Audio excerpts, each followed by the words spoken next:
So friends, now we will start the development in India after the independence or the time period between 1947 to 1980. ठीक है, तो जब हमारा India independent हुआ उस वक्त हमारा इंडिया की क्या हाल था, हमारा जो भारत है उसका क्या हाल था उस वक्त हमारे इंडिया के अंदर जो लिटरेसी रेट है वो था 18%, यानी अगर 100 लोग इंडिया में है तो 18 लोग उस वक्त लिटरेट थे। सेकेंड पॉइंट, हमारे इंडिया के अंदर लाइफ एक्सपेक्टेंसी काफ़ी कम थी, 32 साल। इमेजिन कितनी कम लाइफ है। और हमारे इंडिया गरीब था, केवल खाली इनकम के टर्म्स में नहीं, मतलब हमारे इंडिया के पास ना तो पैसा था उस वक्त, ना ही उस वक्त हमारे पास था ह्यूमन कैपिटल। अब जो ये वर्ड है ह्यूमन कैपिटल, यानी कि हम लोग जो कन्वर्ट करते हैं रिसोर्सेज को इनटू यूजफुल मीन्स। डन। तो इन रीजंस के वजह से हमारे इंडिया में चाहिए था कोई एक प्लानिंग स्ट्रक्चर। तो इसीलिए जो उस वक्त हमारे प्राइम मिनिस्टर थे नेहरू जी, प्राइम मिनिस्टर जवाहरलाल नेहरू जी, उन्होंने अपना नेहरूवियन मॉडल लॉन्च किया, जिसके अंदर सोशल और इकोनॉमिक डिस्ट्रीब्यूशन और इंडस्ट्रियलाइजेशन डायरेक्टेड थी। मतलब जब हमारे नेहरू जी थे उनका मतलब ये था कि हमारी इंडिया रैपिड ग्रोथ तब अचीव करेगा जब हमारे यहाँ पे जो इंडस्ट्रियल बेस है वो मजबूत होगा। उनका वो एक था मतलब व्यू। क्योंकि क्या होगा, अगर हमारे इंडिया के अंदर, हमारे भारत के अंदर हमारा जो इंडस्ट्री का बेस है वो अगर मजबूत हो गया तो हमारे इंडिया का ग्रोथ और तेज़ी से बढ़ेगा। ठीक है, तो इसी वजह से हमारे इंडिया के अंदर चाहिए थी हमें एक सेंट्रलाइज्ड इकोनॉमिक प्लानिंग। एंड जो हमारे लीडर्स थे उन्होंने डिसाइड किया कि हमारी इंडिया होगी एक mixed economy. And I hope आपको ये टर्म पता होगा, मिक्स्ड इकोनॉमी, वो इकोनॉमी जिसमें जिसमें स्टेट और प्राइवेट सेक्टर दोनों अपना रोल प्ले करते हैं। ठीक है, जब नेहरू जी का मॉडल लॉन्च हुआ उससे पहले IPR 1948 लॉन्च हुआ था। IPR 1948 बेसिकली वो एक पॉलिसी थी जिसके अंदर इंडस्ट्रीज कैसे काम करती है या इंडस्ट्रीज के बारे में डिफाइन था। वो इतना सक्सेसफुल नहीं हो पाया था उस वक्त। नेहरूवियन मॉडल के बेस पर हमारे लीडर्स ने प्लानिंग कमीशन को इस्टेब्लिश किया। कब? 1950 में। यानी कि 1950 में हमारे इंडिया में इस्टेब्लिश हुआ एक प्लानिंग कमीशन जिसने 5 इयर्स गोल को डिफाइन किया। 5 इयर्स प्लान्स बनाए कि हम इन 5 सालों में इन एरियाज पे फोकस करेंगे। ठीक है, जो वे एरियाज थे उनका मेन ऑब्जेक्टिव था कि ये 4 मेन गोल अचीव करना, जो कि है GEMS. Now the word come कि जेम्स होता क्या है।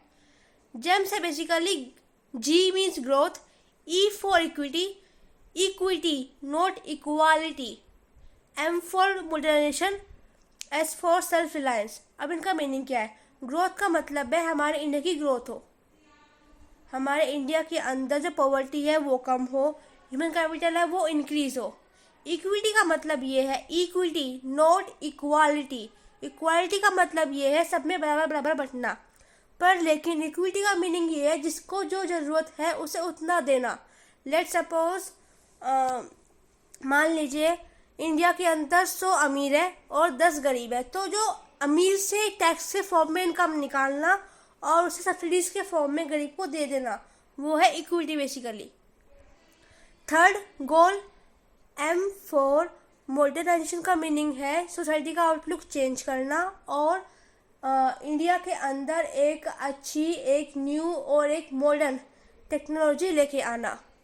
S for self Reliance, and self reliance का मतलब है आत्मनिर्भर, विदेशों के ऊपर निर्भरता कम करना। डन। आपको ये मैंने बता दिया कि जो नेहरू जी का व्यू था वो व्यू था कि हमारे इंडिया के अंदर एक काफ़ी मजबूत इंडस्ट्री का बेस बने। तो उनके इस व्यू को सपोर्ट किया प्लान्ड मॉडर्नाइजेशन ने। ओके, जो पॉलिसीज थी वे दो इकोनॉमिक फिलोसफी से गाइडेड थी।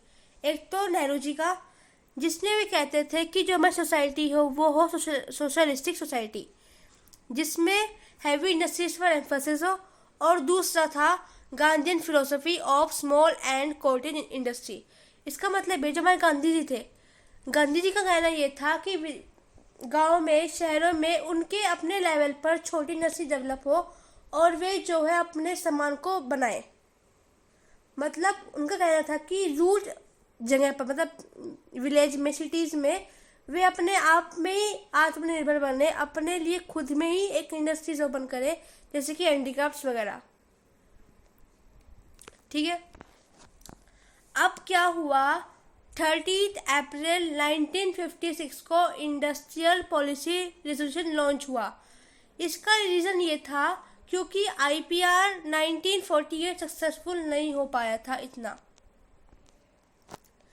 अब इस IPR के अंदर एक कम्प्रीहेंसिव फ्रेमवर्क था इंडस्ट्री डेवलपमेंट के लिए। अगर आपने ध्यान दिया हो, ये टाइम पीरियड है हमारा सेकेंड ईयर प्लान का, यानी सेकेंड ईयर प्लान या फर्स्ट ईयर प्लान, इन दोनों में मेन फोकस रहा आपका इंडस्ट्री। ठीक है।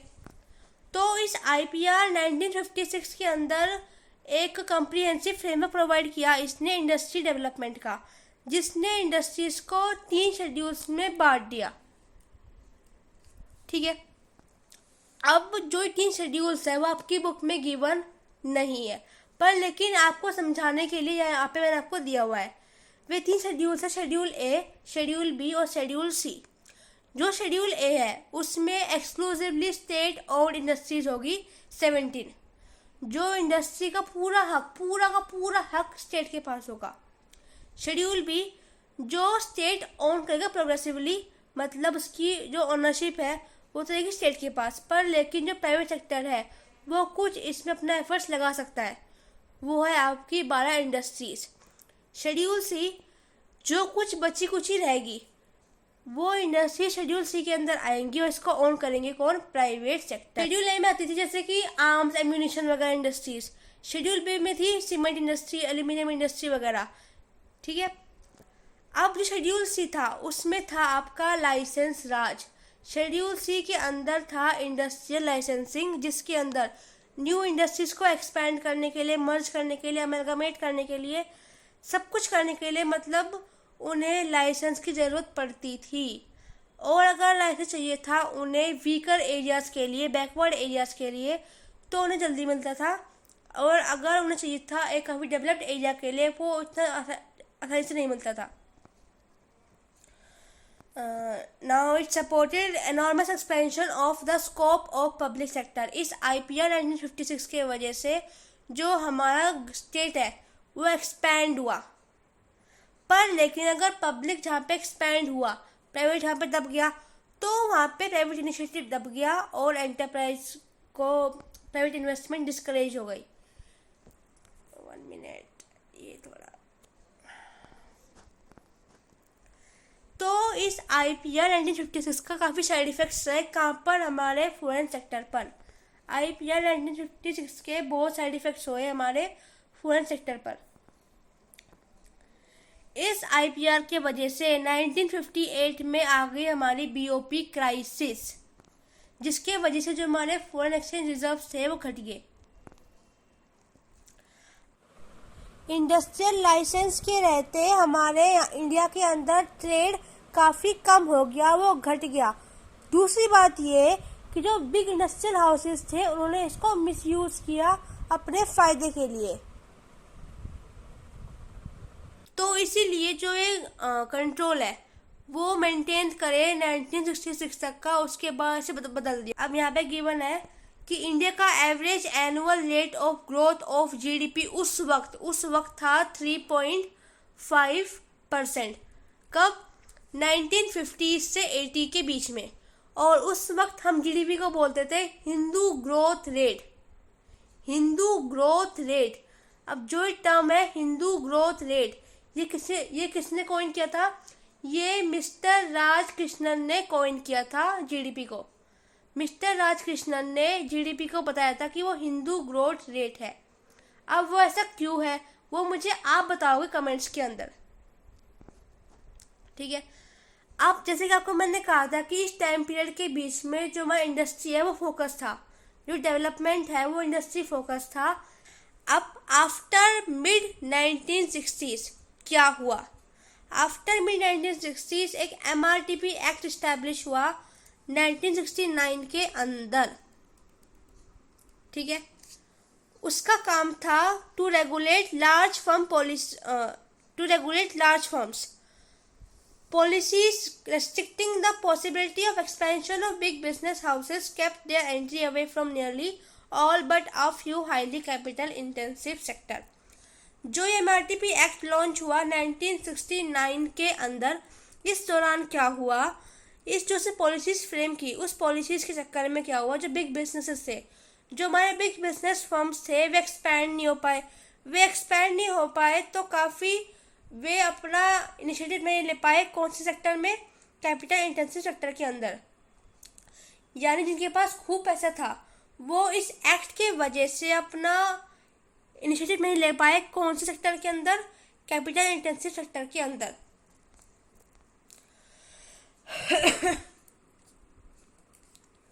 और 1967 के अंदर, 1969 में लॉन्च हुआ था MRTP एक्ट, और उससे 2 साल पहले यानी कि 1967 के अंदर काफ़ी प्रोडक्ट्स को रिजर्व कर दिया गया कि वे प्रोडक्ट्स केवल और केवल स्मॉल स्केल इंडस्ट्री ही बनाएंगी और कोई इसको नहीं बनाएगा, ताकि उनकी ग्रोथ हो सके, ठीक है।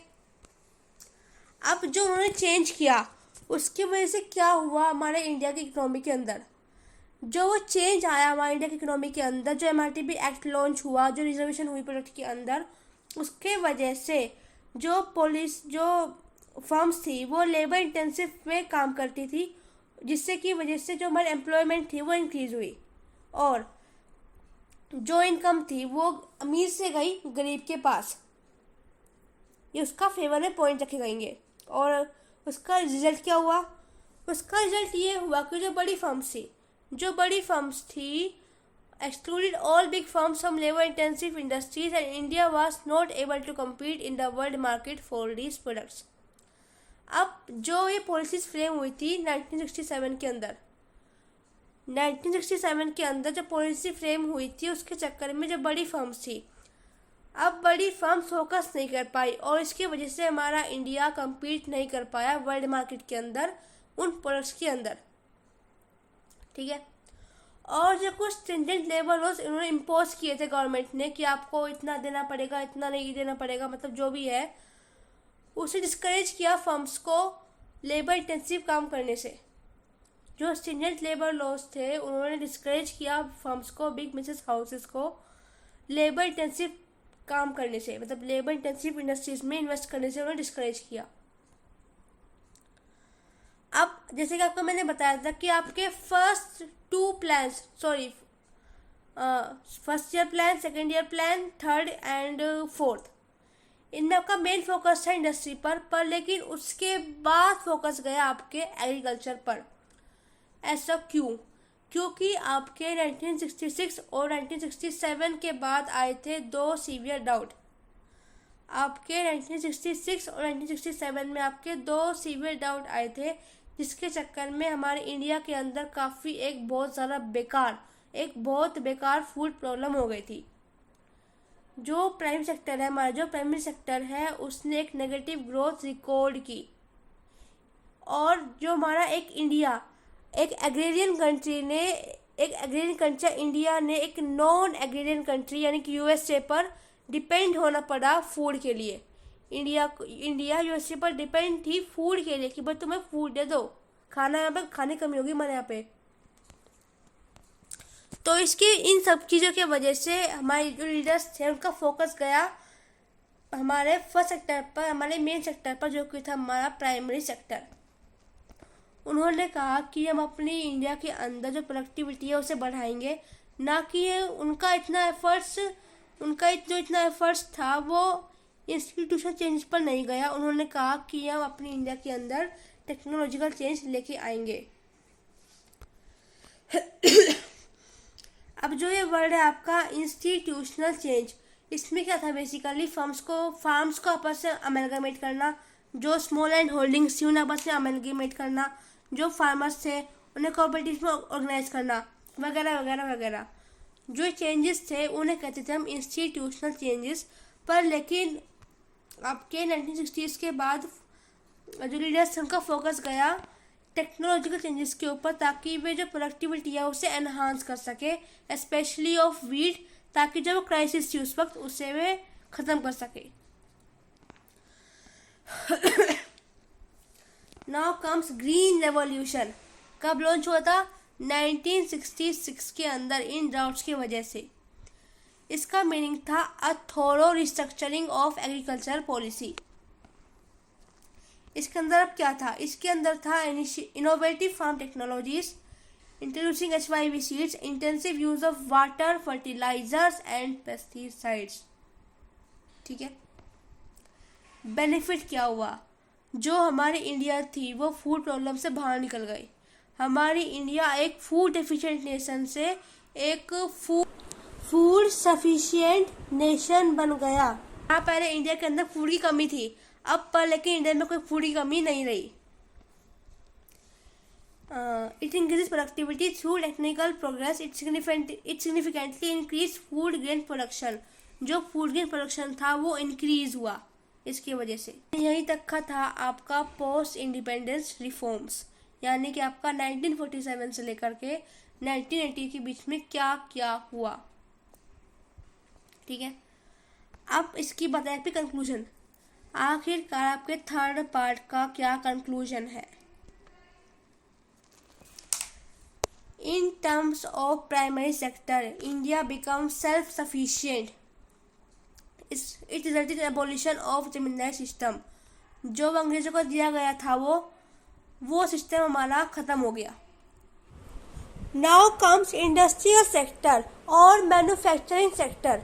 इस सेक्टर में क्या हुआ? स्टेट के वजह से जो सेक्टर है हमारा डाइवर्सिफाई हो गया, पर लेकिन स्टेट के कंट्रोल्स की वजह से जो ग्रोथ थी रुक गई वो। और कुछ इकोनॉमिस्ट, कुछ हमारे लोग इनकी ग्रोथ से, इनकी परफॉर्मेंस से सेटिस्फाइड नहीं थे। Now comes trade sector. अब जो ये ट्रेड सेक्टर है, आपको मैंने पहले भी कहा था कि जो पॉलिसीज फ्रेम हुई उसका काफ़ी बड़ा इम्पैक्ट हुआ, जो ट्रेड था वो घट गया, तो वो इसमें गिवन है।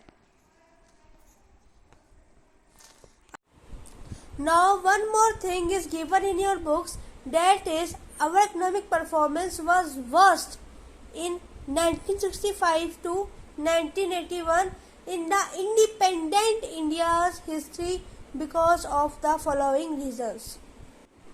One of the four main reasons was the license Raj between 1960s to 1970s, external shocks, that is three wars, 1962, 1965 and 1971, major droughts and oil shocks from the Gulf area. तो ये आपके चार main reasons थे। Now these all conditions set a base for the era of reforms period 1981 to 89. इसको हम कहते हैं early liberalisation और रिफॉर्म्स बाय स्टील्स एड होक। इसका बेसिकली एम ये था कि ये हमारे लीडर्स का माइंडसेट चेंज करेगा। पहले जो हमारे लीडर्स थे उनका मानना था कि हम रिलेटिवली एक क्लोज इकोनॉमी रहेंगे, हम इंपोर्ट्स को बैन वगैरह कर देंगे। पर लेकिन जब ये इरा ऑफ रिफॉर्म्स आए, उन्होंने हमारे लीडर्स के माइंड को चेंज किया, उन्हें बात समझाई कि हमें अपनी इकोनॉमी को ओपन अप करना होगा, हमें कंट्रोल्स को हटाने ही होंगे अगर हमें ग्रोथ अचीव करनी है। तो जो ये अर्ली रिफॉर्म्स आए, ये बेसिकली आपके चार सेक्टर के अंदर आए थे: industry, domestic trade, external trade और टैक्सेशन। अब बात आया आपका ग्रोथ रेट ऑफ जीडीपी, वो इसका आपको मैं बाद में बताऊंगी क्या हुआ था इन पीरियड्स के अंदर। So now comes industry. Industry में बेसिकली क्या हुआ था? गवर्नमेंट ने डी लाइसेंसिंग की थी 25 ब्रॉड कैटेगरीज की। Can you imagine? 25 broad categories की गवर्नमेंट ने डी लाइसेंसिंग किया था। ठीक है, और गवर्नमेंट ने फैसिलिटी प्रोवाइड की थी ब्रॉड बैंडिंग की। गवर्नमेंट ने फैसिलिटी प्रोवाइड की थी ब्रॉड बैंडिंग की, जिसके अंदर जो फर्म्स थे, जो इंडस्ट्री ग्रुप्स थे, उन्हें फ्लेक्सिबिलिटी प्रोवाइड की गई थी। ठीक है, जो इंजीनियरिंग इंडस्ट्री थी उन्हें अलाउ किया गया to change their product mix within their existing capital. तो ये कुछ इसके अलावा भी और रिफॉर्म्स है। To hold licensing and capacity constraint in 85 to 86 asset limit was place to 20 crore to 100 crore. जब हमारे गवर्नमेंट ने रिजर्वेशन इंट्रोड्यूस किया था तो उन्होंने जो लिमिट लगाई थी इंडस्ट्री की, वो उन्होंने रेज किया, यानी कि अब और फर्म्स उसी प्रोडक्ट को बना सकती है। ठीक है, और गवर्नमेंट ने ओपन जनरल लाइसेंस यानी कि OGL को एक्सपैंड किया था, रीचिंग 1329 इन अप्रैल 1990। Now comes taxation. एक काफी बड़ा रिफॉर्म लेके आया गया। मल्टी पॉइंट एक्साइज ड्यूटीज को कन्वर्ट किया गया मोड वैट के अंदर। जैसे 2017 के अंदर गवर्नमेंट ने GST इंट्रोड्यूस किया था, उसमें उन्होंने बहुत सारे टैक्स को एक साथ मर्ज किया गया था, वैसे ही उस वक्त भी गवर्नमेंट ने मल्टी पॉइंट एक्साइज ड्यूटी के साथ मर्ज कर दिया मोड वैट के अंदर, जिसने बिजनेस को सिंप्लीफाई कर दिया और काम को आसान कर दिया। इसके साथ साथ जो टैक्स था इंपोर्ट्स पर, वो भी घट गया। Now comes domestic trade. आखिरकार डोमेस्टिक ट्रेड में क्या किया गवर्नमेंट ने? डोमेस्टिक ट्रेड में गवर्नमेंट ने सेबी 1988, मैं चाहती हूँ कि आप भी बोलो इसको, सेबी 1988। गवर्नमेंट ने सेबी को एस्टैब्लिश किया in April 12, 1988 as a non statutory body. और जो सीमेंट एंड एल्यूमिनियम इंडस्ट्री थी, उनके ऊपर से प्राइस है basically, price and distribution controls को हटा दिया गया entirely. So now comes external trade. आखिरकार एक्सटर्नल ट्रेड में क्या किया गवर्नमेंट ने एक्सटर्नल ट्रेड के अंदर कुछ एक्सपोर्ट इंसेंटिव इंट्रोड्यूस किए गए और उन्हें एक्सपैंड किया गया। एक्सचेंज रेट को सेटअप किया गया एट अ रियलिस्टिक लेवल, जिससे कि एक्सपोर्ट्स एक्सपैंड हो और जो हमारा फॉरेक्स रिजर्व था उस पर प्रेशर जो है वो कम हो। ठीक है, गवर्नमेंट ने एक और चीज किया। गवर्नमेंट ने क्या किया? Real effective exchange rate REER को के रहते रुपी को कम कर दिया, रुपी की वैल्यू को कम कर दिया बाय अबाउट 30%, कब? From 1985-86 to 1989-90। ठीक है, इस बीच गवर्नमेंट ने हमारी रुपी की वैल्यू जो है उसे घटा दी गई, रीजन बीइंग ताकि इंपोर्ट्स कम हो और एक्सपोर्ट्स बढ़े। ठीक है, नाउ जो आपका बजट था 1986 का, उसमें कुछ पॉलिसीज इंट्रोड्यूस की गई to cut tax further, liberalising imports and reducing tariffs.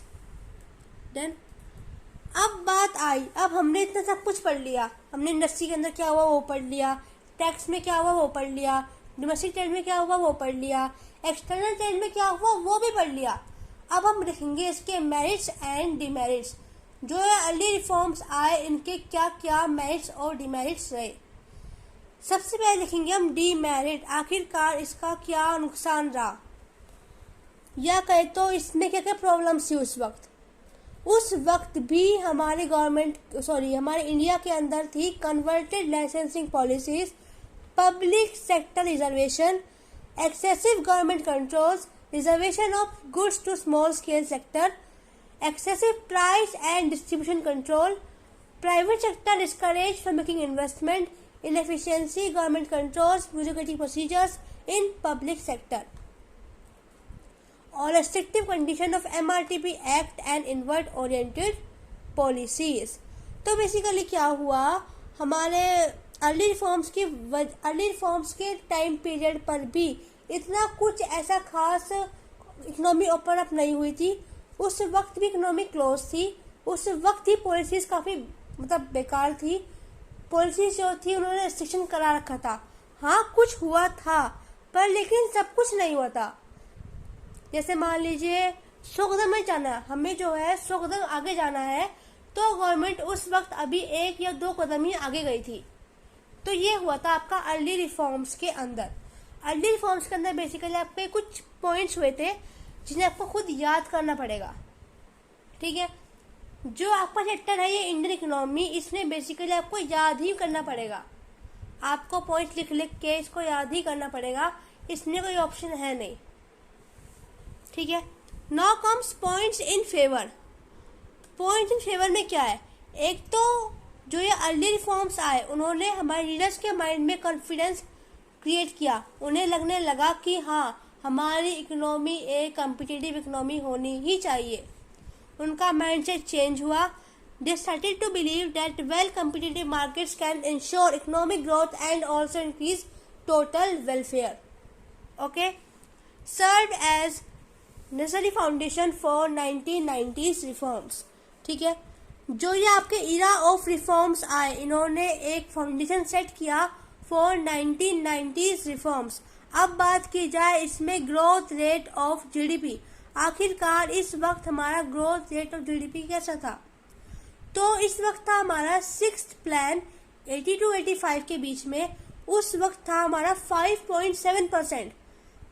ये था पहले से हाइयर। अगर आपको अभी याद हो, आपको मैंने पहले बताया था कि हमारा ग्रोथ रेट ऑफ जीडीपी था 3.5% के परसेंट अराउंड, ठीक है। कब, मिड 1960s के उस वक्त, मतलब 80 से पहले। पर लेकिन 80s के बाद ये हो गया 5.7% और 7th प्लान में ये हो गया 5.8%। तो इमेजिन कि हमारा कितना ग्रोथ इंक्रीज हुआ। तो ये इसका फेवर में एक और पॉइंट आएगा इसके अंदर, ठीक है। एंड आई होप आपको ये इरा ऑफ रिफॉर्म्स भी समझ में आ गया होगा। नाउ हम अब करेंगे आपके economic reforms of 1991। Done. So thank you friends. अगर आपको वीडियो अच्छी लगी हो तो प्लीज इसको लाइक शेयर सब्सक्राइब जरूर करिएगा एंड बाय बाय।